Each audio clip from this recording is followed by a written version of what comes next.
Okay, and I would like to begin by doing a little invocation.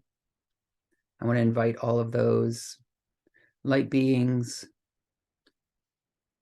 who are benevolent and support evolution on the positive path, who are aware of our study, aware of our gathering, to support this work, support this inquiry, this truth-seeking, and allow this time together to be beneficial both for us and also for the world and all the ways that we touch the world.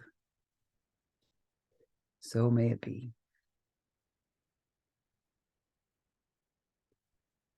Okay. More on the pyramid, session 4.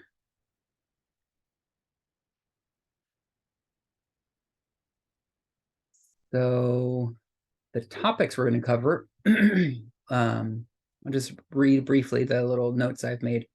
So we'll continue talking about the pyramids, their shape, geometry, and the effects on initiation, the size of the pyramid and its purpose for initiation, the current status and efficacy of the Great Pyramid energies, current being in the 80s, a question on constructing and using a pyramid for initiation in today's age, and whether there are individuals capable of doing so, inquiry into the possibility of becoming trained by Ra as a healer, and then Don requests such training by Ra, an overview of the steps of training and initiation, and the qualifications of one to be initiated. Ra defines the law of one and describes healing as one of the primal distortions of the law of one, and the honor duty of accepting the path of initiation as a healer. And then we close with a little bit of contact maintenance. Okay, let's start reading. Would anybody like to volunteer?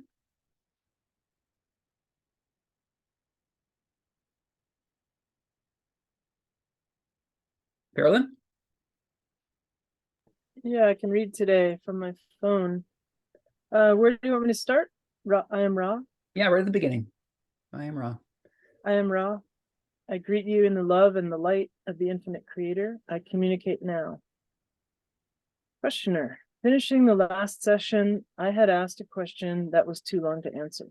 It had to do with the shape of the pyramid and its relationship to the initiation. Is this an appropriate time to ask this question? Ra says, I am Ra. Yes, this is an appropriate time space to ask that question. Questioner, does the shape of the pyramid have effect upon the initiation? Ra says, I am Ra. As we began the last session question, you have already recorded in your individual memory complex the first use of the shape having to do with the body complex initiation.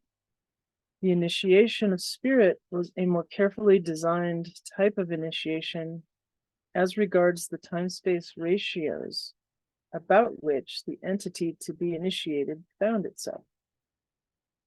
If you will picture with me the side of the so-called pyramid shape, and mentally imagine this triangle cut into 4 equal triangles, you will find the intersection of the triangle, which is at the first level, on each of the 4 sides, forms a diamond in a plane which is horizontal.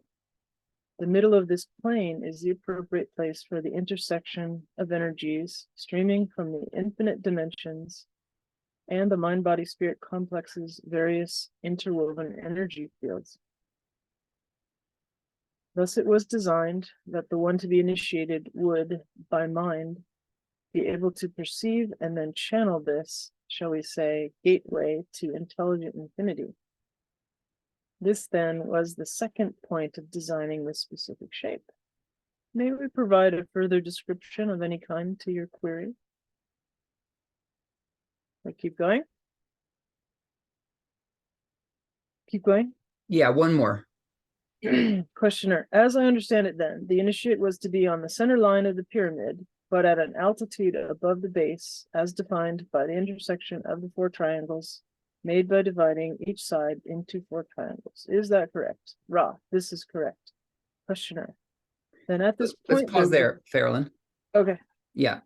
So this is the point where I've got a few images that I wanted to share with you guys. So I know if you've got it on gallery view, this isn't going to be very big, but maybe you can switch to speaker view. And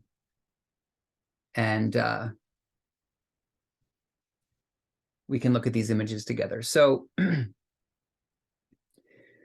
this first image is from LL's website, and it's under resources under the raw contact. And there's this little wonderful PDF written up. I think Gary wrote it up, and it's got this diagram on the first page that shows a couple of key things. It shows the three main spaces that are mentioned in the raw contact about the initiation spaces. So there's this, that the highest space is a little bit off, the center line. That's the king's chamber. And then there's this little lower space on the center line. That's the queen's chamber. And then below the whole pyramid, there's this tiny little space called the resonating chamber. So those are the three spaces. And then you can sort of see these dotted lines of, one person. This is one interpretation of the potential of how energy gets scooped by the funnel of the pyramid. The geometry of the pyramid scoops the prana and organizes it and coalesces it. So that's one image I wanted to look at. And then I've got this, that's just another kind of more detailed view of the spaces inside of the pyramid. And then this is a GIF that comes from students of the Law of One. Somebody did this geometry and came up with an alternate theory for what Ra's talking about in what we just read, in terms of visualize, if you will. Here, I'm going to read it again. Ra says, if you will picture with me the side of the so-called pyramid shape and mentally imagine this triangle cut into 4 equal triangles. And you can see here on each of the outer triangles of the pyramid, each of the outer 4 triangles, if you divide those outer 4 triangles into 4 triangles, you get this inner triangle. Oops. You get this inner triangle. Well, someone discovered that if you project those triangles, those inner triangles, perpendicularly away from the outer surface of the pyramid, they intersect into a diamond shape geometry, a 3-dimensional diamond shape. Gosh, I wish I could like pause this because I wanted to talk about, because from what I understand, most people who, let's see, actually, maybe I can pull up one more image here. What if you just take a screenshot or something?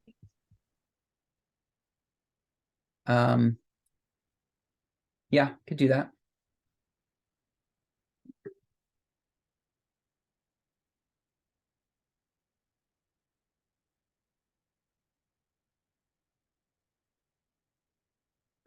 So, I think before I saw this, what I imagined is, I think what a lot of people imagine is this line here, this top of this pyramid. All of those lines, when you connect them, they kind of create a plane horizontal to the earth that sort of like bisects the pyramid. So 1, 2, 3, 4. I know that's probably hard to see. So anyway, what I'm excited to show you guys is this alternate diamond shape that someone came up with, that I actually think has a lot of potential to be maybe what Ra is talking about, because what you see, this diamond, the top of this diamond, like pretty much perfectly,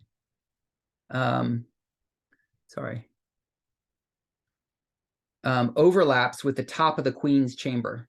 The shape of the top of the Queen's chamber and the shape of the top of this diamond like nest perfectly, which is pretty incredible. So anyway, just a little visual image into what we're talking about, because just looking at the words alone is a little bit difficult to understand what we're talking about. So I just wanted to show those images. We can return to them later as needed.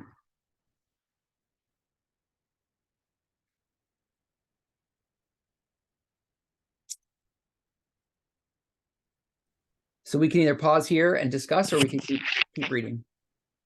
Could you share those images or where you found? 100%. I will share those. Yeah. In fact, I can probably do that right now.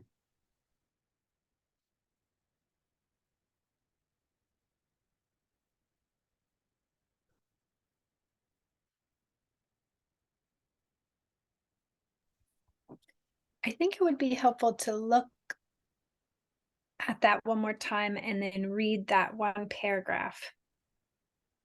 Okay.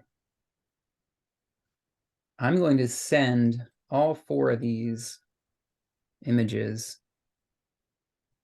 Did that work? No. Try again. On the Telegram thread also. So people can probably pull them up and see them a little bit more clearly on your device or phone. Okay. Yeah, because Ross says the triangle or the diamond is in a horizontal plane. Mm-hmm. What does he mean? What do they mean? Yep. So why don't I read it? Yep. And then we can see what we don't understand as we go. Okay. If you will picture with me the side of the so-called pyramid shape and mentally imagine this triangle cut into 4 equal triangles, you will find the intersection of the triangle, which is at the first level on each of the 4 sides, forms a diamond in a plane which is horizontal. The middle of this plane is the appropriate place for the intersection of the energies streaming from the infinite dimensions and the mind-body-spirit complex's various interwoven energy fields.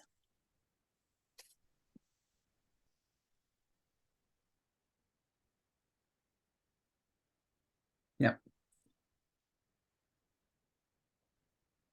So are you all able to see the horizontal plane, the diamond shaped? Well, it's also a square shape. And this is one of the reasons why some people think there might be an alternate meaning. But I think from what I can tell, what most people, myself included, originally take that statement from Ra to mean is this horizontal plane here, which is either a square or a diamond. I mean, it is a square. Can you guys see that? This square shape? Yes. Yeah. But then if you look at this overlay here, this projected diamond shape happens to line up like really, really closely to exactly the top of the Queen's chamber. So anyway, I just wanted to make you all aware of this alternate work and theory of the diamond not necessarily being this square, which is in a horizontal plane. So that's definitely a vote towards this. But in fact, it's this lower piece, because that diamond's way up here. That square / diamond that we see at the top of those pyramids, you can't get to. There is no chamber up there. And I don't think they would say diamond if it was a square. Yeah. It's very different than a square. Yeah. Yeah. So when I saw this, and I think I might have seen it on LL's forum, I think, or maybe it was on Facebook, I'm not sure, but I was like, whoa, that seems really compelling. This alternate diamond, 3-dimensional diamond. How did they, like, in that middle, how do they determine the angle for like the middle plane? Like, so yeah, like the middle planes that are slanting downward, Mm-hmm. how is that angle determined? Is it just a four? You mean on what we're looking at right now? Yeah, so like So it's just perpendicular. So if you take this triangle on each one of these faces and you just project it perpendicularly I see. Okay. towards the center, the diamond is what you get in the intersection of all 4 of those projections. Got it. Yeah, that makes sense. Yeah. Okay. As a side note, this week they just discovered a new I don't think I think they're calling it a chamber, but it's really a canal from one of the entrance where it's fallen apart, and there was like two entryways. The top entryway has now opened up to a triangular shape that's like, I think they said it's 30 feet long, maybe, but that was just discovered this week, whatever that means. I saw the article on that. I was like, oh, that's interesting. Yep. Yeah, that's a really, I'm glad you brought that up. I was thinking about that too. That totally like ties into our study of the pyramid. And I'll just add one more piece I learned this week. So I've been trying to study the archetypical mind in the Tarot, and I've been looking into the history of the Tarot and trying to understand where do these images come from. And I did find this really interesting historical account of the Egyptian initiation being, the initiates would actually go underground into this underground series of tunnels through the Sphinx. And there's a series of tunnels that connect the Sphinx to the Great Pyramid, all the Great Pyramids. There's a whole complex of underground tunnels. And the images were actually not in the pyramid. They were in the chambers, either under the Sphinx or in the tunnels between the Sphinx and the Great Pyramid. So, you know, there's this huge question about, you know, and we haven't gotten to this yet, but the images of the Tarot that Ra gave, and then we have the deck of cards that Don was questioning Ra on. Well, where do those images come from? So anyway, tunnels, underground tunnels, series of chambers connecting the Sphinx and the pyramids, maybe. And this news that came out this week is kind of continues to support that theory. So that's interesting.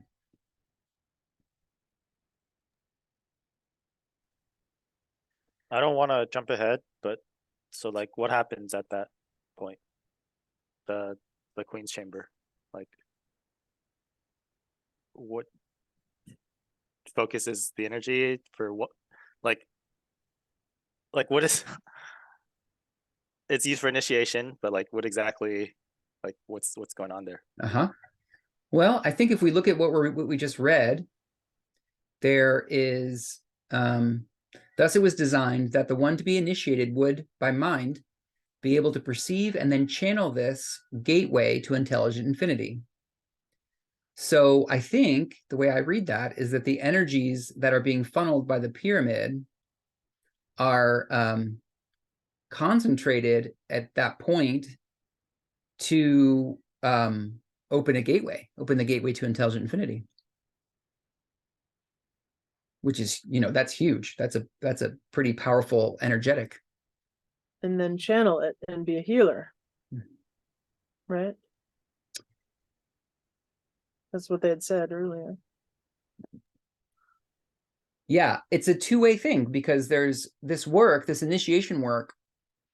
There's the one to be initiated. There's the one who's in the process of being initiated, but it's guided by, my understanding is it's always guided by a healer who's already been initiated.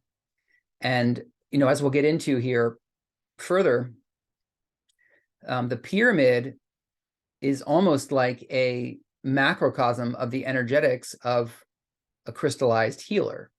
So the pyramid is collecting and focusing energies that are very supportive, very powerfully supportive of healing and of initiation.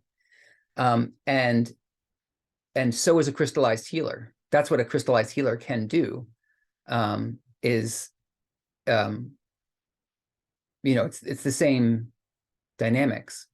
So you've got the pyramid supporting these energies, and then you have the crystallized healer supporting these energies, both in concert, helping the initiate to heal, to clear their energy system, and to be prepared to, you know, to take on that work and become a crystallized healer themselves.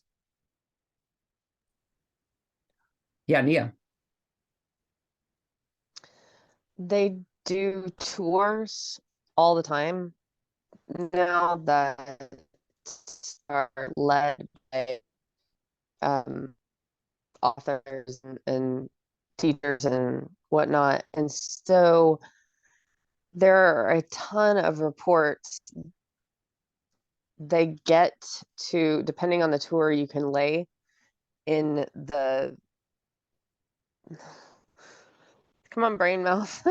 You can lay in the, what was the burial chamber for like 3 to 5 minutes. And most people report having some sort of initiatory type experience where they see or feel themselves visioning with the field.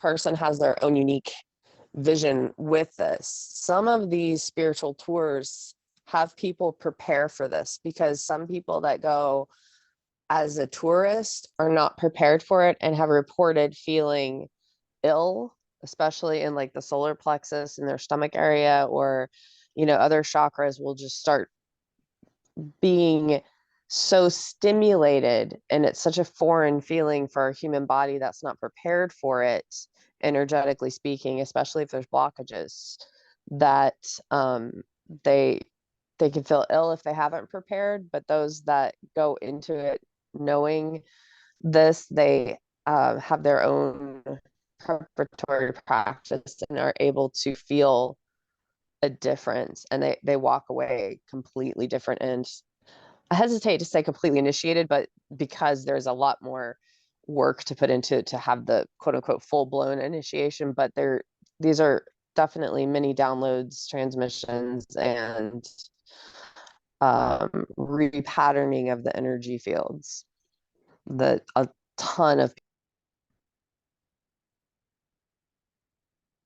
Yeah.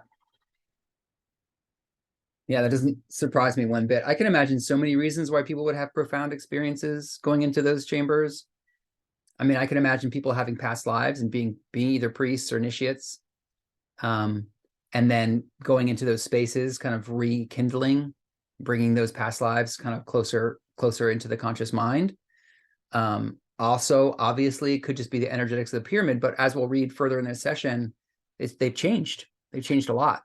The energetics of the pyramid are not quite what they were when they were first built. So have to consider that too.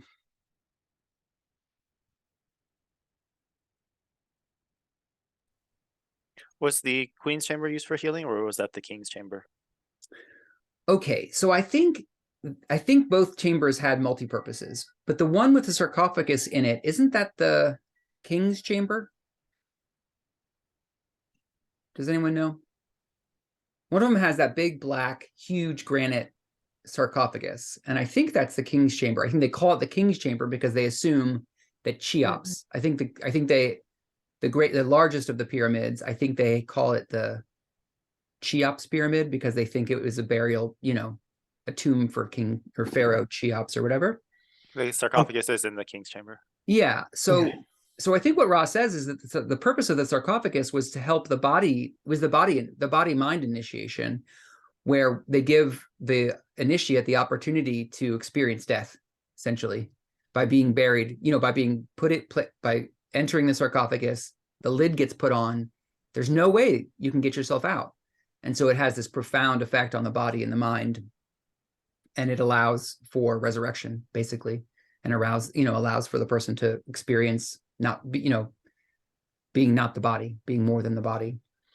So I think that's one of the things that happened in the King's Chamber. If I remember correctly, the Queen's Chamber is the one that's off center, and it basically, the way I understand it is it basically opens a person's energy body. Like, we have this bubble of energy, and it protects us. It kind of keeps us as an independent, semi independent, energetically independent from our surroundings. But a crystallized healer and also the energetics of the Queen's Chamber can open that. It can open our the Queen's Chamber is centered. Really? Okay. Maybe it's the King's Chamber then. I believe it's the one that's off center. Oh yeah, you're right, BJ. So I think another energetic of, we'll get into it. One of them, it basically, it allows the energetics to be such that, like, the crystallized healer can do direct work on the person's energy field. So it's pretty delicate. You know, you don't want to enter, you don't want to open yourself up like that to just anyone. It's the King's Chamber. The King's Chamber, right? I thought it was the one that was off center, so that's the King's Chamber too. I think the Queen's Chamber was for initiation and the King's Chamber was for healing. Okay, thanks. I That's think. helpful. I think. That And I know makes the King's Chamber is offset. Mhm. I mean, my sense is they're both used for a variety of workings, because I'm pretty sure that the King's Chamber was also used for initiation with that sarcophagus working. So That may be true, and I might not have it right. It's been a while, and I don't always pay attention to the mechanics of this stuff. Yeah. I forget all of that. well, we're in it here, so we'll be reviewing these specifics here in the next few sessions. So we can just keep our eyes peeled for it. And just a clarifying question for me, I think what I remember from before, like the name of King's Chamber and Queen's Chamber was not Ra's doing. That was what they became afterwards. Okay. Correct. Thanks. Yes, very much. So that's a good point too. Yep. Okay, let's read a little further. Picking up where we left off, so 4.4. Anybody want to read? You can read. 4.4, questioner. Then at this point, there is a focusing of energy that is extra dimensional in respect to our dimensions. Am I correct? Ra. You may use that vibratory sound complex. However, it is not totally and specifically correct, as there are no extra dimensions. We would prefer the use of the term multi-dimensions. Questioner. Is the size of the pyramid a function in effectiveness of the initiation? I am Ra. Each size pyramid has its own point of streaming in of intelligent infinity. Thus, a tiny pyramid that can be placed below a body or above a body will have specific and various effects depending upon the placement of the body in relationship to the entrance point of intelligent infinity. For the purposes of initiation, the size needed to be large enough to create the expression of towering size, so that the entrance point of multidimensional intelligent infinity would completely pervade and fill the channel, the entire body being able to rest in this focused area. Furthermore, it was necessary for healing purposes that both channel and the one to be healed be able to rest within that focused point. Stop there. Sure. Yeah.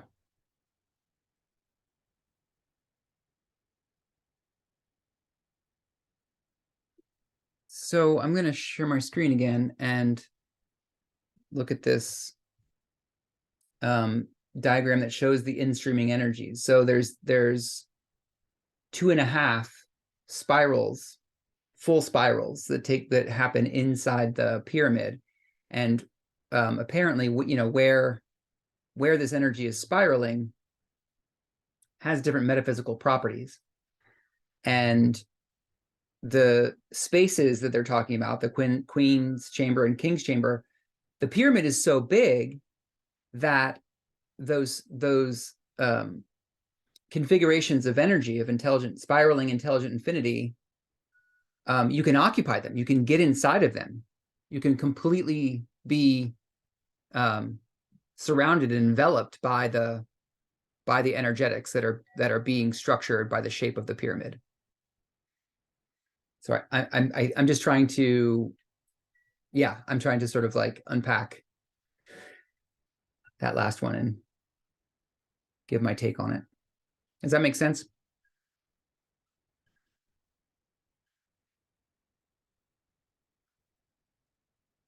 Like I'm sure we've all seen smaller, you know, people make pyramids that you can fit in your living room.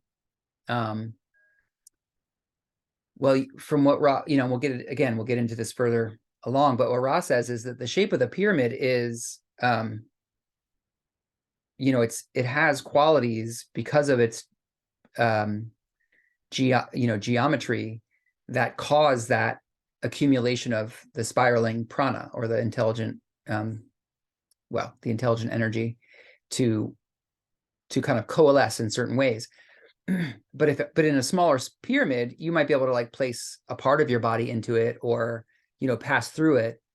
But it seems like part of the reason to build the Great Pyramid, or the Great Pyramids, so large, was so that you could be completely the initiate and the one doing the crystallized healer, channeling the energy and helping support the work, could both be completely inside of the energy configuration that's accumulated.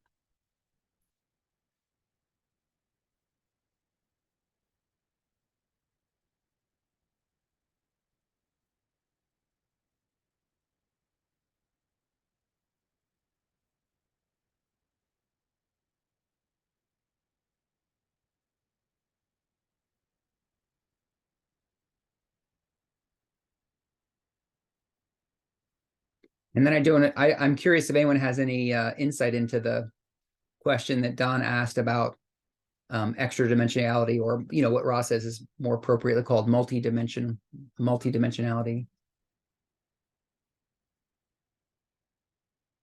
Any thoughts on what it means?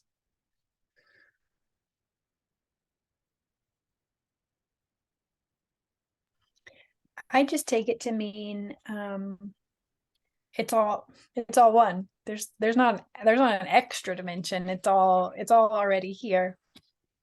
And yeah, there are many dimensions to included in the focusing of energy, or with respect to our dimensions. I mean, I just kind of take it to mean like you can see it as extra, but that would be a more sort of distorted way of looking at it, I think.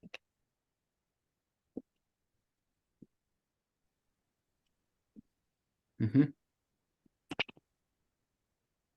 I have kind of a dumb question. So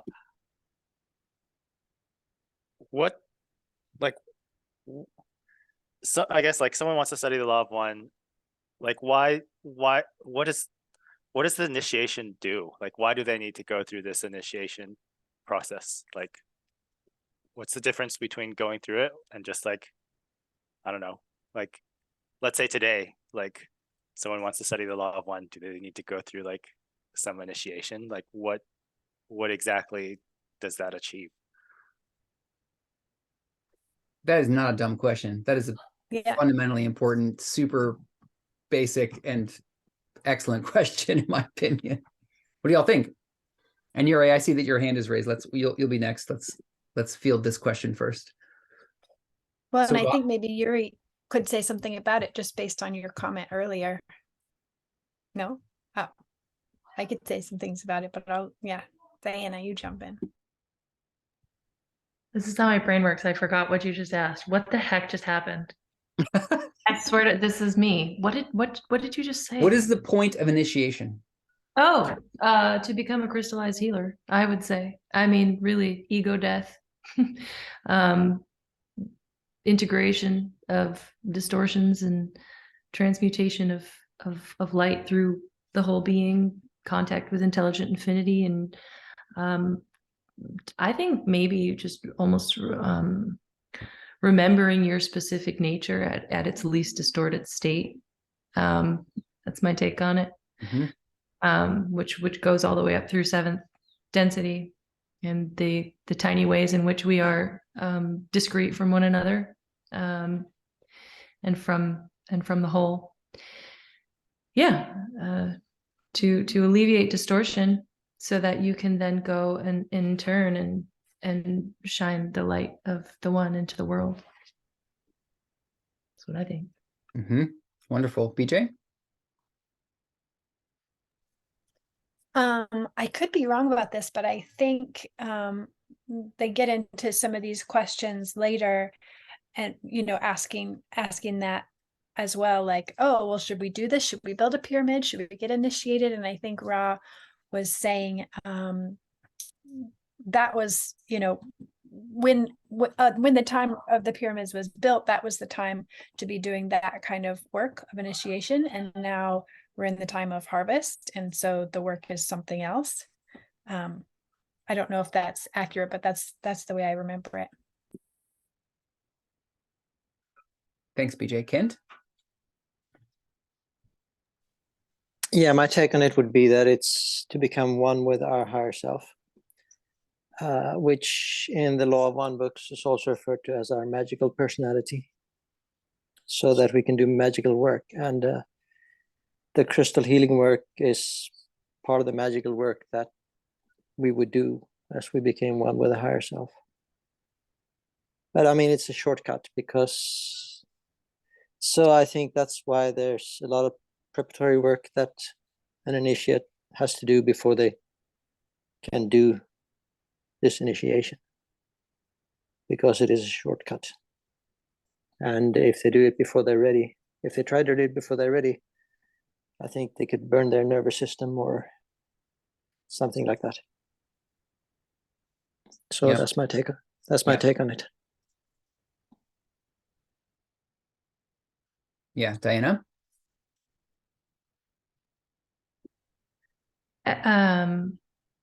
I have a slightly different memory, BJ, of the text there. Not to jump too far ahead, but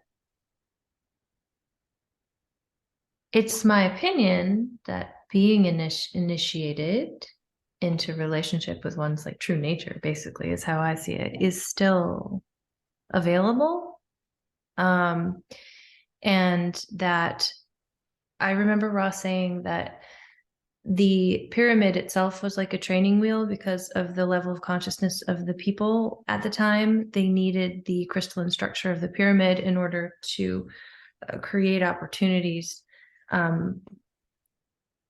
to pierce like their red violet ray shell and all of that in order to do work of healing and learning. And then Ross said that now individuals can serve as a king's chamber themselves. Individual crystallized healers can be the king's chamber, which in the pyramid did the work of interrupting the red violet ray shell for healing, which is again like maybe a little different than initiation, but that's my memory of the text anyway, just sharing that. Thank you.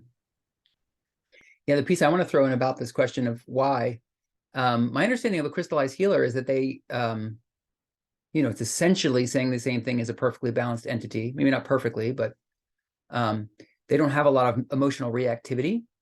And, you know, they basically like are moving through life knowing that all is well and everything is, you know, perfect and whole and a part of the one. So there's very little distortion. And I think what's relevant about that is to be a healer is to basically see someone who's in need of healing and see that they're perfect. Like that's a really important part of the healing process, as I understand it. And they're kind of like holding the energetic vibration of allowing the person who is distorted to come into alignment with their blueprint of perfection, because they see them as perfect, while they also see them as, you know, being capable of having more balance and more healing.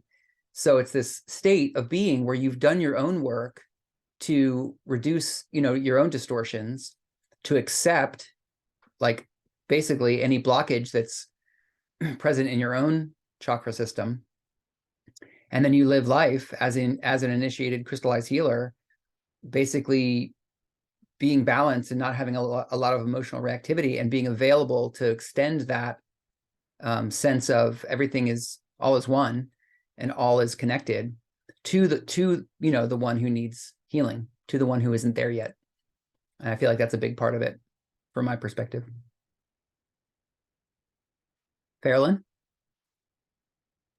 This is kind of amusing. I'm remembering that I've read from different metaphysicists that they surmised the pyramids were built to help stabilize the wobble of the planet.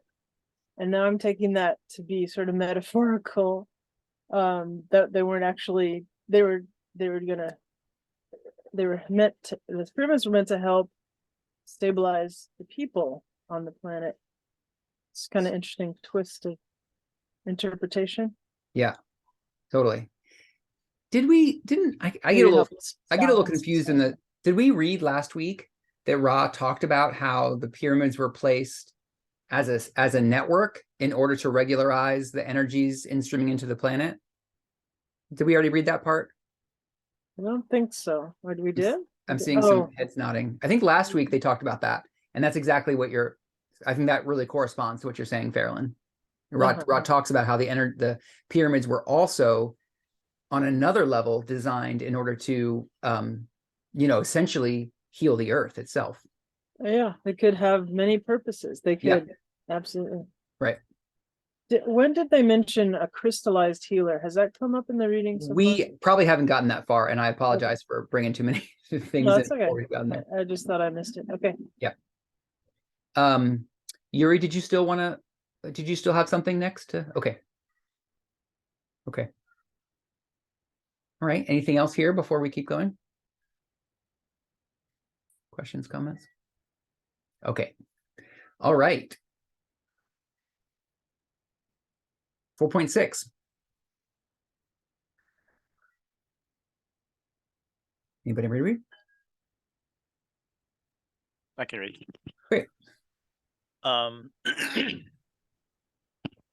Questioner, is the large pyramid at Giza still usable for this purpose, or is it no longer functioning? I'm Ra. That, like many other pyramid structures, is like the piano out of tune. It, as the instrument would express, plays the tune, but oh so poorly. The disharmony jangles the sensitive. Only the ghost of the streaming still remains due to the shifting of the streaming points, which is, in turn, due to the shifting electromagnetic field of your planet. Due also to the discordant vibratory complexes of those who have used the initiatory and healing place for less compassionate purposes. Questioner, would it be possible to build a pyramid and properly align it and use it today with materials we have available? I am Ra. It is quite possible for you to build a pyramid structure. The material used is not critical, merely the ratios of time-space complexes. However, the use of the structure for initiation and healing depends completely upon the inner disciplines of the channels attempting such work. Questioner, my question then would be, are there individuals incarnate upon the planet today who would have the necessary inner disciplines to, using your instructions, construct and initiate in a pyramid they built and then possibly do it again? Is this within limits of what anyone can do on the planet today, or is there no one available for this? I am Ra. There are people, as you call them, who are able to take this calling at this nexus. However, we wish to point out once again that the time of the pyramids, as you would call it, is past. It is indeed a timeless structure.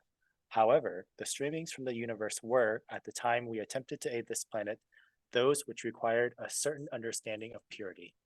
This understanding has, as the streamings revolve and all things evolve, changed to a more enlightened view of purity. Thus, there are those among your people at this time whose purity is already one with intelligent infinity. Without the use of structures, a healer patient can gain healing. May we further speak to some specific point? Should I keep going? Yeah, keep going. Questioner, is it possible for you to instruct healing techniques if we could make available these individuals that have the native ability? I am Ra. It is possible. We must add that many systems of teach learning the healing patient nexus are proper given various mind, body, spirit complexes. We ask your imagination to consider the relative simplicity of the mind in the earlier cycle and the less distorted, but often very complex views and thought spirit processes of the same mind, body, spirit complexes after many incarnations. We also ask your imagination to conceive of those who have chosen the distortion of service and have removed their mind, body, spirit complexes from one dimension to another, thus bringing with them in sometimes totally latent form many skills and understandings which more closely match the distortions of the healing patient process. Questioner, I would very much like to continue investigation into the possibility of this healing process, but I'm a little lost as to where to begin. Can you tell me what my first step would be? I am Ra. I cannot tell you what to ask. I may suggest you consider the somewhat complex information just given and thus discover several avenues of inquiry. There is one health, as you call it, in your polarized environment, but there are several significantly various distortions of types of mind, body, spirit complexes. Each type must pursue its own learned teaching in this area. Questioner, I would assume that the first step would be to find an individual with ability brought with him into this carnation. Is this correct? I am Ra. This is correct. Can Questioner. we stop? Can we stop there? Sure. Um,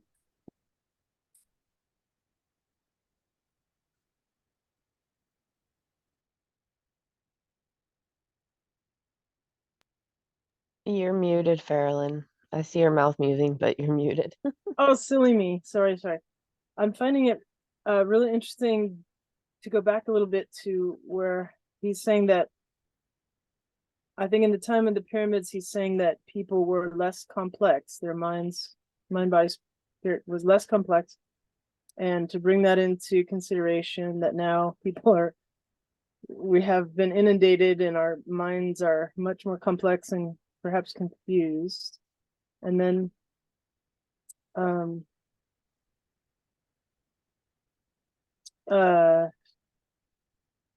yeah, he says, ask your imagination to conceive of those who have chosen the distortion of service and have removed so they've passed on out of their bodies, and they're bringing with them. Can we look at that? Mm-hmm. We also ask your imagination to conceive of those who have chosen the distortion of service and they've removed their complexes from one dimension to another, thus bringing with them in latent form many skills and understandings, why is he talking about that? Which closely match the distortions of the process. What's he talking about? What are they talking about? I'm curious to hear what other people think. I think that he's talking about wanderers. So Or they are talking about wanderers. Ra's talking about wanderers there. okay, so it's not just someone who has passed into spirit, dropped the body, and then they're bringing their skills.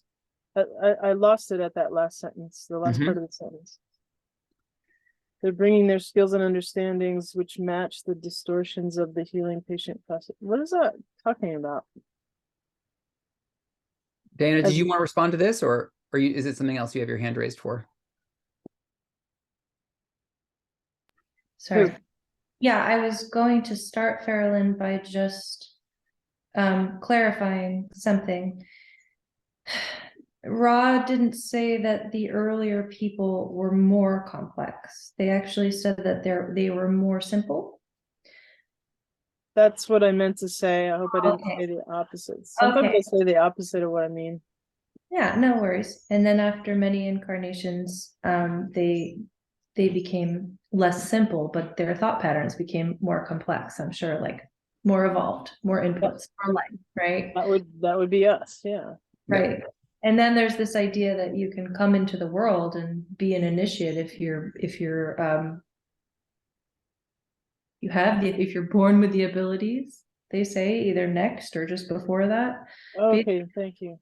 And I think what Ra is suggesting is just what Aaron said, that this is magical work, and entities who are existing at this nexus of space and time may be bringing through experiences of how do you describe a wanderer? I get it. Relative to this nexus of experience, they carry memory of other experiential nexi that we would consider to be more evolved, or maybe even future experiences. And they have the potential of recalling them. But I think what Ra's trying to say is, like, this is complicated because you got to kind of like wake up to what's available to your consciousness. But I think he's also encouraging or planting a seed of this is what's possible to. And thank you. I was assuming, because you're talking about a mind-body complex being removed from one dimension to the other, I was assuming death from physical life onward, but I think you're right. It's more about coming back into matter with your latent skills and understandings. Yeah, and then specifically, I think that when they're saying dimension in that sentence, they're meaning density. Yeah. So this is like, a sixth density wanderer removing themselves from sixth density and then placing themselves through incarnational process into third density. Cool, thank you. Yeah. Okay. Nia? Also, simply put, because Ra isn't specifically, we know it was Carla that used the word wanderer, and though we assume that because Ra never actually used the word wanderer, that I'm going to pretend for a second that he's not referring to wanderer. And as it says, consider the relative simplicity of the mind in the earlier cycle and the less distorted. So to me, thinking back to simpler Earth times, and there's times were just simpler and less distorted, but often overly complex views and thoughts, spirit processes of the same mind, body, spirit complexes after many incarnations. So what I pulled out of that, what I pictured was taking people of that time and just simply having many incarnations here in third density, and that becomes more informative, the soul's growth, and the more in touch with the one infinite creator after many incarnations. So to me, what I took from that was more possibly just simply a soul who's lived many lifetimes, many incarnations, whether here or on some other third density place, and is bringing all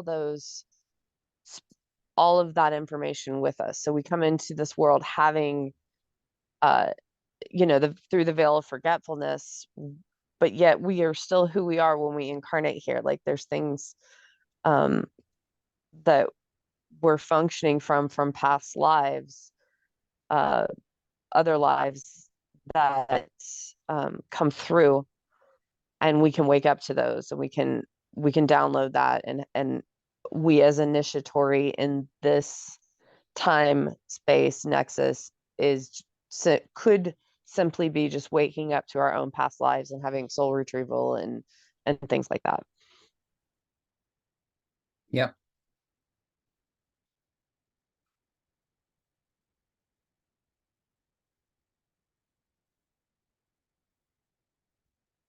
Yeah, I mean, I think the way I hear that, Nia, is that I think it's certainly true, and I imagine we would all agree with this, that you can certainly accrue positive karma, and you can come into this life and have capabilities as a healer or as lots of other things that didn't necessarily come from this incarnation. Like you came in with them. Is that kind of the gist you're getting at? Yeah. Yep, totally. I agree. And I don't mean to, again, I'm not trying to disagree, but when they say in that second paragraph of 4.9, conceive of those who have chosen the distortion of service. So it's a distortion of service. I'm assuming that's service to others, and have removed their mind, body, spirit complexes from one dimension to another. I do think they're specifically talking about people who are going from one density to another. And I think that the way that typically works is from higher densities to lower. So I'm pretty sure they're talking about wanderers there. But again, it certainly doesn't discount what you're saying either. They're both possible, whether it's a third density native entity or a wanderer. All beings could come into their incarnation with latent capacities to serve and to heal, for sure. Isn't he talking about both? He says, we ask your imagination, consider this. We also ask your imagination to consider this. The whole point being that there's a lot of different systems of teaching because now everything's super complex. Right. Well, there's like, what kind of healing was needed? What kind of healing, generally speaking, was needed? What is this? 5,000 years ago? What are we talking? 4,000 years ago? Versus what kind of healing is needed today. So there's like the ones who require healing, that's changed. And then also the ones who are available to do healing work, to become healers, has also changed. So there's kind of two sides of the coin. And I think that their comment about the relative simplicity of the mind in the earlier cycles has a lot to do with the kind of healing that those souls needed, were calling for or was needed. And then, the pyramids were the big guns. Basically, the pyramid was like the boom. The pyramid was like, all right, y'all need some help getting up into the higher, up into that gateway. And so the pyramid was like incredibly powerful at helping to do that. Today, it's not required. People are already more in tune with the higher energies available. I think that's the way I read it. Diana? Yeah, I agree. I also like the way Ra says, we must add that many systems of teach learning the healing patient nexus are proper given different entities, right? They're not teaching healing. They're teaching you about the nexus between the healer and the one to be healed, because you can't teach healing and the healer doesn't heal. It's the combination of these two entities. So that's kind of how they're introducing it. And sometimes they just use a couple of words to be really, really potent and kind of try to get the message across. And then they go on to say, let's describe some different nexi, like different teachers and different healers and ones to be healed back then than there may be now. That's how I interpret it. That is such a fascinating point. The nexus between the healer and the patient as a system. That's really, really, that's really holistic. I mean, it really makes a lot of sense. I appreciate you pointing that out.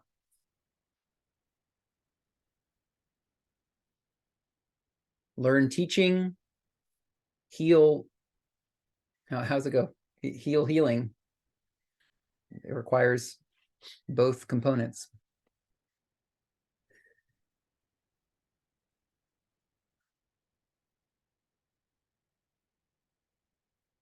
Okay, so in the next one, 4.10, when Ra says there is one health, as you call it, in your polarized environment, but there are several significantly various distortions of types of mind-body-spirit complexes.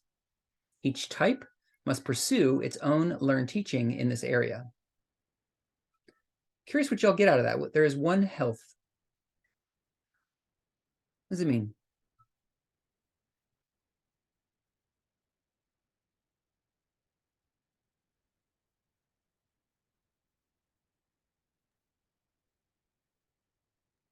Maybe that there's one ideal state of health for the human body, mind, spirit, and we're all at different places with different variables needed to be addressed.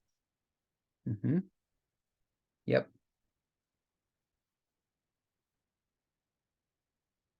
Diana? Yeah, I think what constitutes the pursuit of healing for one entity is different than what constitutes the pursuit of healing for another entity. And it depends on their level of consciousness and what they believe about the healing pursuit. And Ra talks about that later, so that's why I'm saying that. But what represents healing for you is different than what represents healing. It would be inappropriate for me to go take a certain medication for my pain when I have a belief that that's detrimental to my body and my goal is to heal my body. Whereas if someone else believes that that medication is healing, then that medication could be a vehicle symbolically for the healing that they wish to do, the care that they wish to show their body.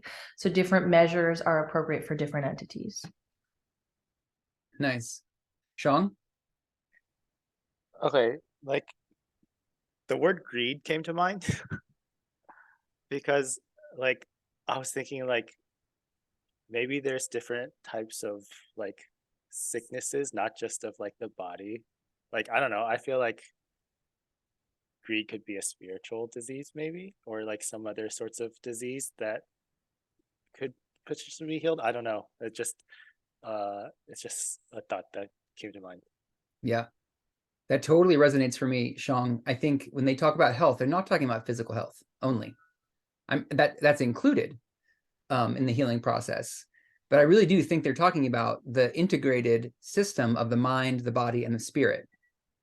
And when they say one health, so I want to share my perspective on that. So what I think is like, basically, is the light of the one infinite creator coming up and in through our energy bodies, through our mind, body, spirit complex 7-ray system, and moving upwards smoothly without undue resistance. And that's health. That's the one health. It's like light moving appropriately up and through our system towards contact with intelligent infinity. And then the way that in our polarized environment, that can be so, there can be so many different ways that people require support in their healing, is just all the ways that light can get stuck, which just is another way of saying it's all the ways that we can misconstrue reality. It's all the ways that we can think it's actually, we can believe in the illusion, and we can have distorted thoughts that it's not all one, and we can resist what is, and we can not accept what is. Those are all the ways. I mean, you can imagine how many ways that happens for all of us. It's incredibly diverse and complex, but the health is one. Anyway, that's my take on it.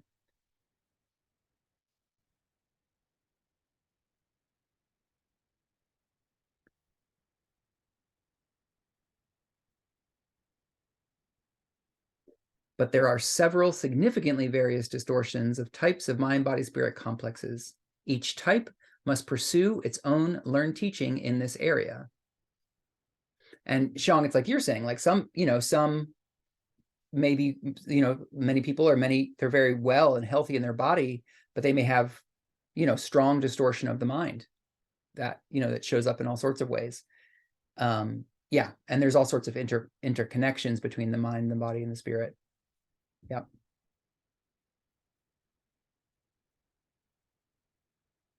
So, I mean, I think the takeaway is they're saying there's so many ways that the healer healing nexus is appropriate. There's so many different ways that are appropriate.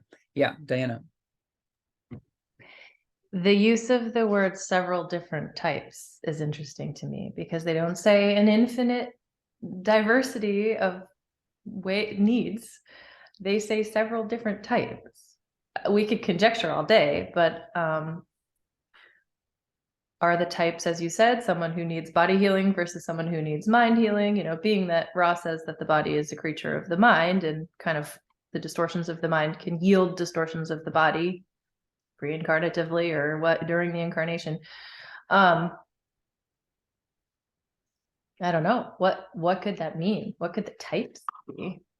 And maybe we don't want to give too much time to it, but the only categories that I can think of would be like wanderer or non-wanderer, or 6th density versus 5th density versus 4th density versus 3rd, or who else is living on this planet? I don't know. Which portion of the material are you referring to in the types?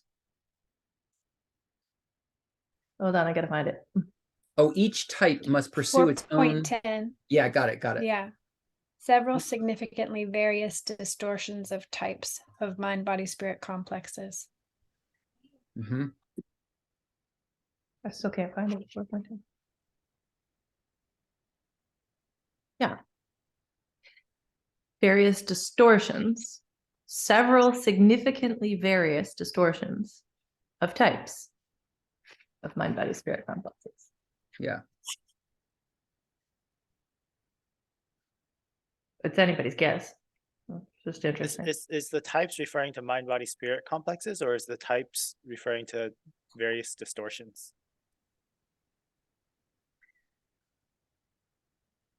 I can never understand Ra half the time. Yeah, it gets a little muddy. I think it's the types of mind, body, spirit complexes. Yeah, and it's a great question. Now I see what Diana was saying about, like, what is it? No, yeah. I mean, I can see that one type of mind, body, spirit complex. I mean, y'all, a wanderer's energy body is an incredibly different mechanism than a native 3rd density's energy body. It's just a different type. Just fundamentally, it's a different type. A wanderer has already graduated 3rd, probably graduated 4th and 5th, and is coming from 6th density. And so just the energy body is going to express differently. I can see that as being 2 different types, but yeah, now I get your question, and I don't have an answer. I'm not really sure. And yes, Shang, I'm with you. I get tangled up in all the distortions, and it's a little tricky to read sometimes, for sure. Think about the tangling up of someone who marries someone third density earth being marries a sixth density other type. Yeah. You know what I mean? Totally. Yeah. It's tangling there. Yeah. Yeah. Do you all, I'm curious, when you all read and conceive of the concept of mind, body, spirit complex, do you have the experience that it's different than saying person? Or does it just, oh, they're synonymous to you? Same. I always interpret it as soul.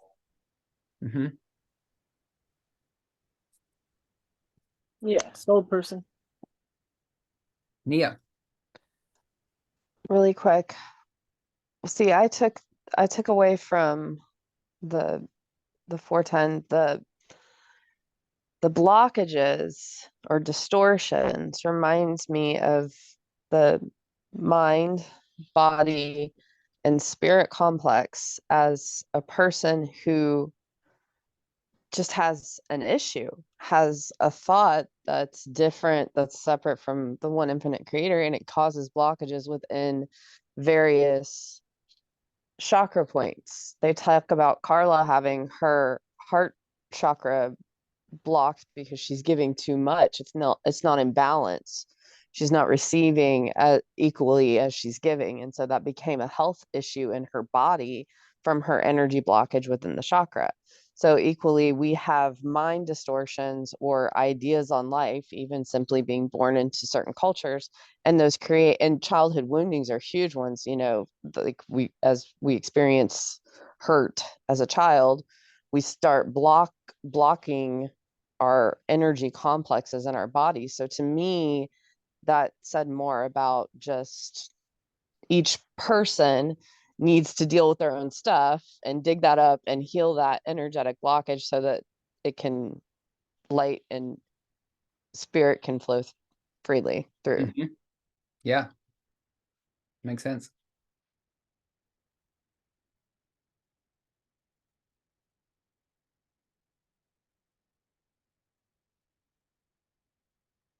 Okay, let's move on. I think we're on 413. Is that right? I can read. Go ahead. Thanks, BJ. So from the beginning of 413. I think so. I think that's where we left off. Yeah, okay. 412. Oh, is it 412? We didn't get to that question, I don't think. Let's do Okay. that. Questioner, once I have selected an individual to perform healing, it would be helpful to receive instruction from you. Is this possible? I am Ra. This is possible given the distortions of vibratory sound complexes. Questioner, I'm assuming then that the selected individual would necessarily be one who was very much in harmony with the law of one. Though he may not have any intellectual understanding of it, he should be living the law of one. Is this correct? I am Ra. This is both correct and incorrect. The first case, that being correctness, would apply to one such as the questioner itself who has the distortion towards healing, as you call it. The incorrectness, which shall be observed, is the healing of those whose activities in your space-time illusion do not reflect the law of one, but whose ability has found its pathway to intelligent infinity regardless of the plane of existence from which this distortion is found. Questioner, aside. Jim, did you understand? I'm a little confused. I partially understood you. I'm not sure that I fully understood you. Could you restate that in another way? Ra, I can restate that in many ways, given this instrument's knowledge of your vibratory sound complexes. I will strive for a shorter distortion at this time. Two kinds there are who can heal. Those such as yourself who, having the innate distortion towards knowledge giving of the law of one, can heal, but do not.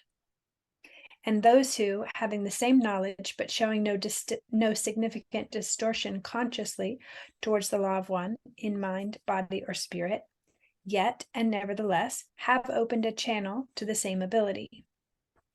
The point being that there are those who, without proper training, shall we say, nevertheless heal. It is a further item of interest that those whose life does not equal their work may find some difficulty in absorbing the energy of intelligent infinity, and thus become quite distorted in such a way as to cause disharmony in themselves and others, and perhaps even find it necessary to cease the healing activity. Therefore, those of the first type, those who seek to serve and are willing to be trained in thought, word, and action, are those who will be able to comfortably maintain the distortion towards service in the area of healing.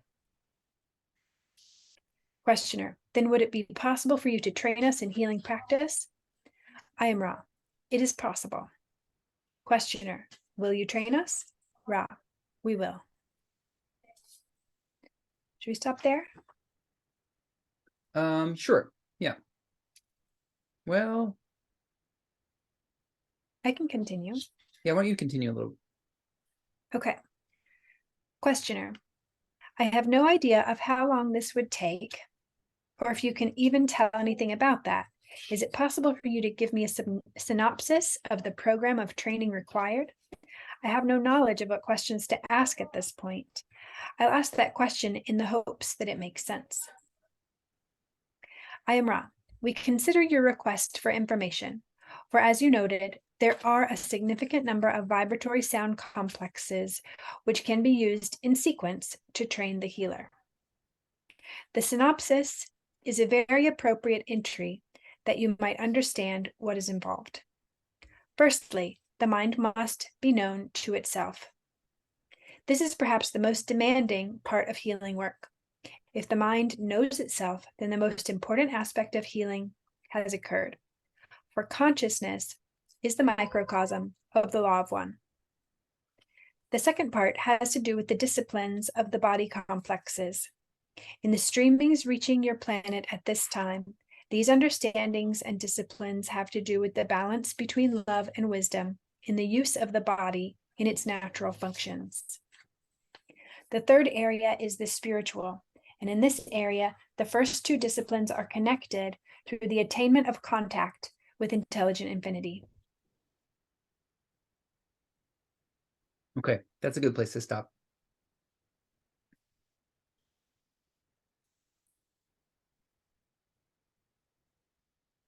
I have a question. Yeah. Those three steps, do you all find them to be parallel to know yourself, accept yourself, and become the creator?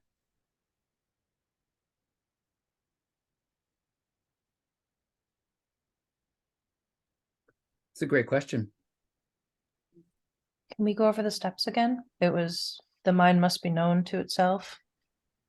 Yeah. Mhm. And then the second is disciplines of the body complexes, balancing love and wisdom. And the third is attainment of contact with intelligent infinity.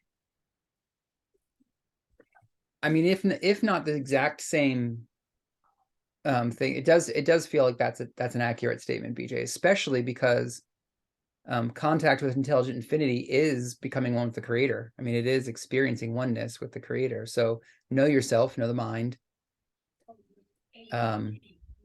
accept yourself. You know, I think know yourself and accept yourself are both, I don't know, they kind of all relate to all three levels, but I think it's a nice parallel. I appreciate you asking that question and bringing it up. It sounds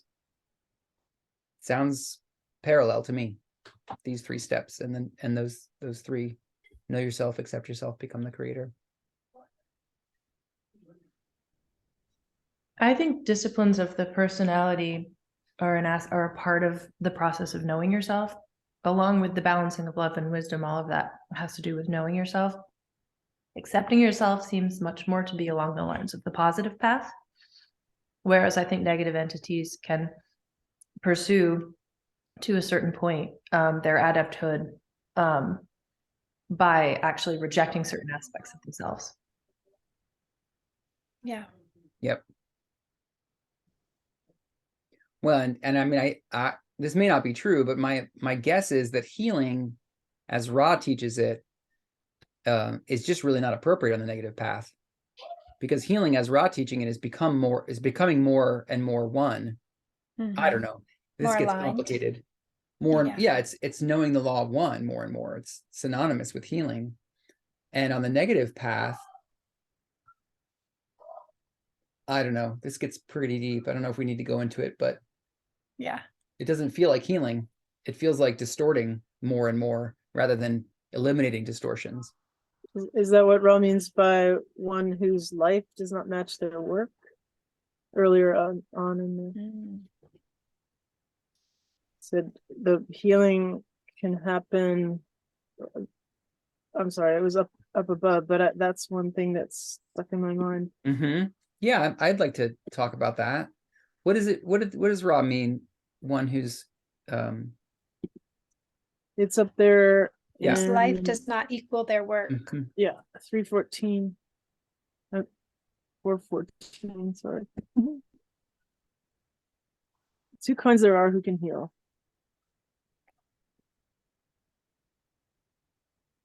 And then next paragraph. Those whose life does not equal their work may find some difficulty in absorbing the energy of intelligent infinity, and thus become quite distorted in such way as to cause disharmony in themselves and others. As if they had been healing, but they created distortion because their life does not equal their work.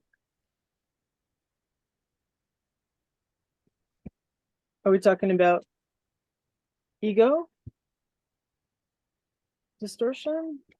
I was taking it to be like what they said about in the paragraph just before that.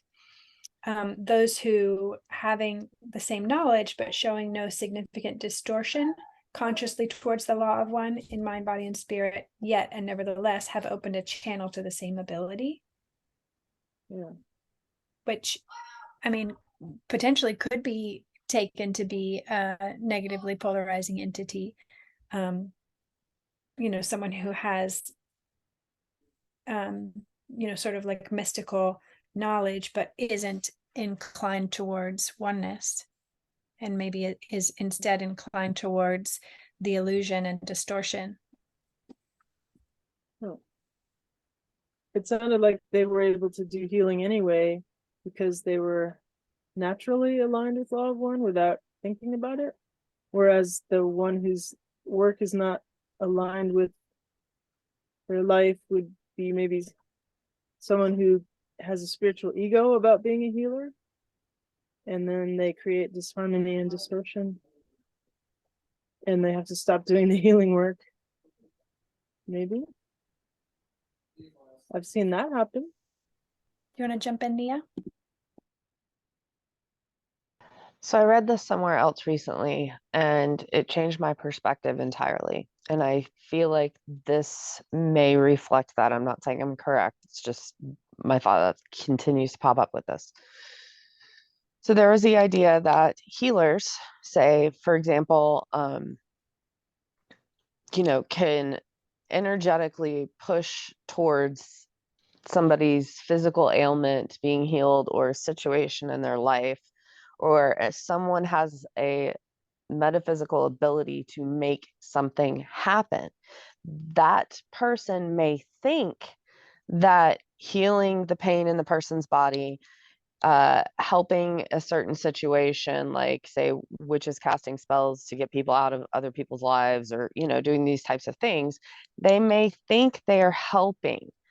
But in actuality, it's like, it's changing that catalyst. It's removing that catalyst from that person's life and therefore their potential soul's growth.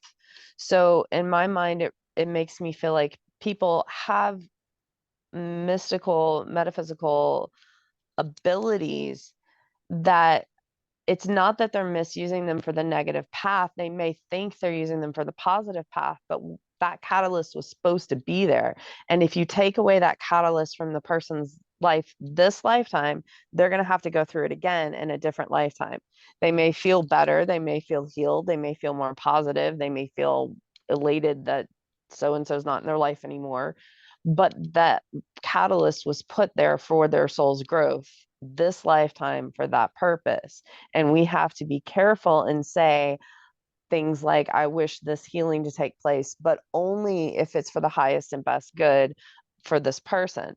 And that kind of creates like a safety net of like, okay, I'm inviting this catalyst to be removed only if the one infinite creator feels that that is appropriate and it won't actually cause them harm in the long run of their soul's growth, if that makes sense.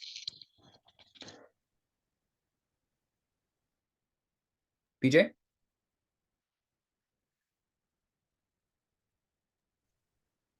Yeah, I just wanted to chime in about that was reminding me of something similar to what I got from Autobiography of a Yogi by Yogananda, that like he was talking about visiting all of these sages and gurus who had all of these amazing mystical qualities, you know, or like had attained the cities of like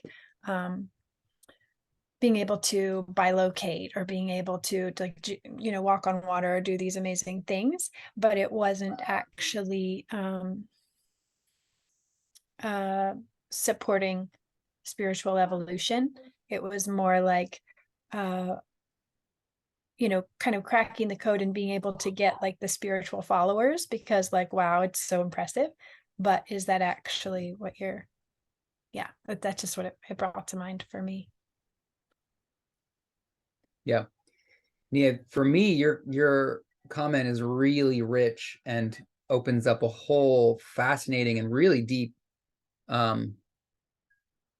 conversation and reflection on, you know, what is genuinely of a service or what is of maximum service. And I think it's a really, really important and good question. And you know, again, this is reaching a little bit further into the material, but Ra talks about and I think Quo talks, I think this is a really common theme in Confederation in general, is like, how do we, as entities who are on the positive path, desiring to serve others, you know, how do you know? How do you know what's of service to others? And it's from what I can gather, it's just it gets subtler and subtler and subtler. And like working that out is just more, it's how it's in fact, I think it's specifically how sixth density entities desire to come back into third density, to be behind the veil, to work out these very fine-tuned balances between love and wisdom, based on the confusion that's available here, to try to be of service. And then just, you know, sometimes you try to help somebody, they didn't ask for it, and it, you know, it ends up backfiring or whatever. There's all kinds of ways that it can provide lessons to us. Diana?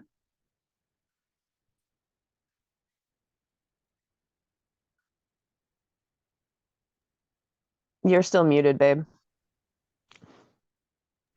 I said the most brilliant thing just then. I think there's a lot of ways to look at the part of the material that we were just discussing, but I agree that Nia, what you brought up is like the question. And Ra talks later, as Aaron was mentioning, they talk about the difference between healing from the personal will, meaning the yellow ray healing, versus moving the energy up into the heart chakra and healing from a place of unconditional love. When you're healing from a place of unconditional love, that's the first chakra at which you have like an endless resource available to you for doing the healing work. You're allowing the love and light of intelligence of the creator to flow through you and to be used in whatever way the creator desires. Basically, when you're healing from your will, it's like, I want to help this situation. This is what I think needs to change, and here's what I'm going to do about it. You can affect change that way. But Ra talks about how it inevitably falls away in some way. The change is not permanent because it's not a transmutation of light. It's you exerting your will upon a situation because you believe you know what is best. So true healing is like of the green ray. Changing things magically can be done from the will or in a negative sense, and even with the best of intentions, but some confusion, right? So yeah, it's a big question throughout life. How do I help? How do I truly help? Instead of I Well, want like to change. well, like with Reiki, when you are channeling the white light energy, it does what it sees fit. The universal white light does what the universe, the creator sees fit, not the channeler. We can say, okay, where's your ailment? And again, it'll be like, oh, your shoulder's bothering you. I'll concentrate it here. But inevitably, the Reiki will or will not remove said pain or even bring up the emotional distortion that may be causing the physical pain. And the person, the healer, is not by force of will removing something that's supposed to be there for the soul's growth in the long run, you know. So there's healing techniques that like put that clause in there, like we invite this to happen, but only if it's for this person's greater good, you know. Yeah, totally. Yeah, it's a really great point, Nia. I appreciate you bringing that up. I'm going to try to run through a couple more questions and see if we can finish the material. Does that work for everybody?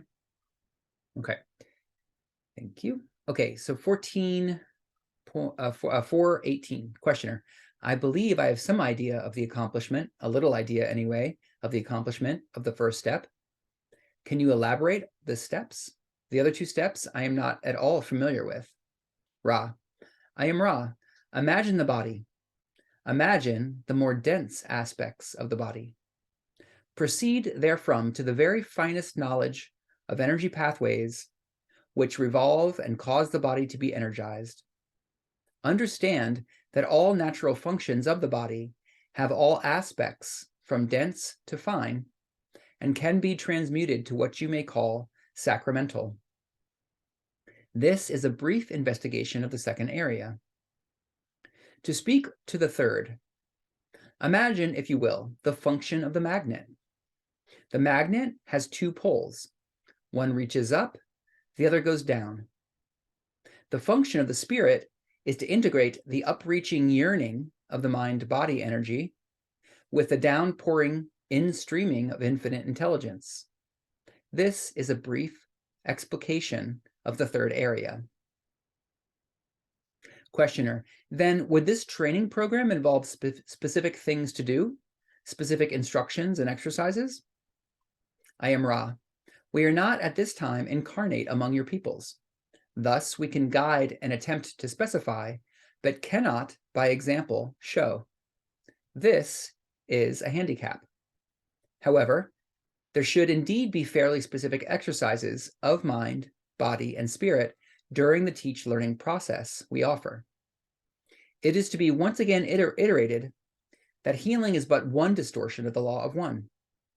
To reach an undistorted understanding of that law, it is not necessary to heal, or indeed to show any manifestation, but only to exercise the disciplines of understanding.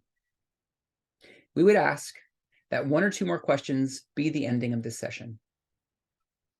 Questioner, my objective is primarily to discover more of the law of one, and it would be very helpful to discover techniques of healing.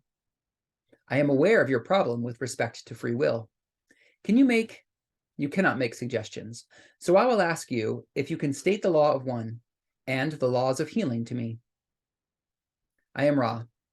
The law of one, though beyond the limitations of name, as you call vibratory sound complexes, may be approximated by stating that all things are one, that there is no polarity, no right or wrong, no disharmony, but only identity.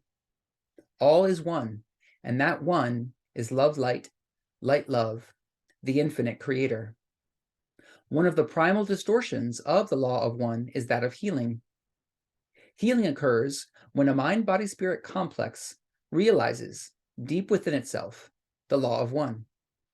That is, that there is no disharmony, no imperfection, that all is complete and whole and perfect.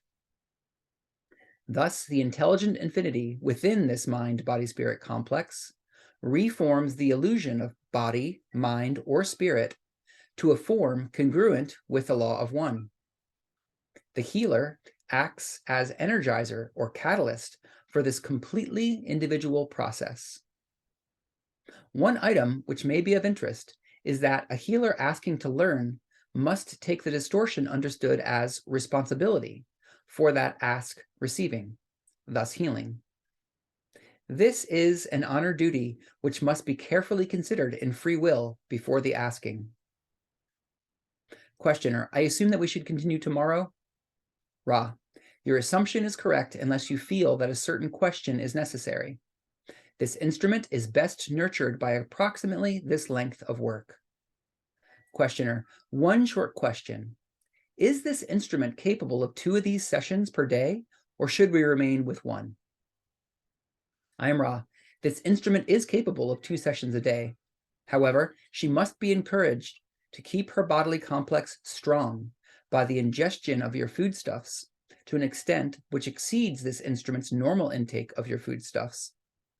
This due to the physical material which we use to speak.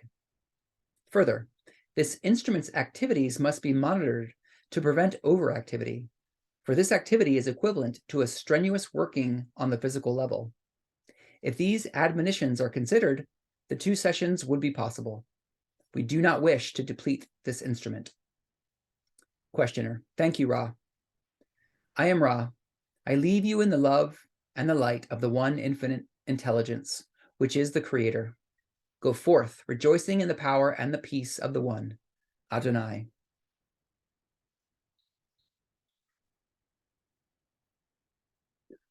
Well, I guess we only have a little bit of time left. Does anybody have anything they want to ask or say about any of that?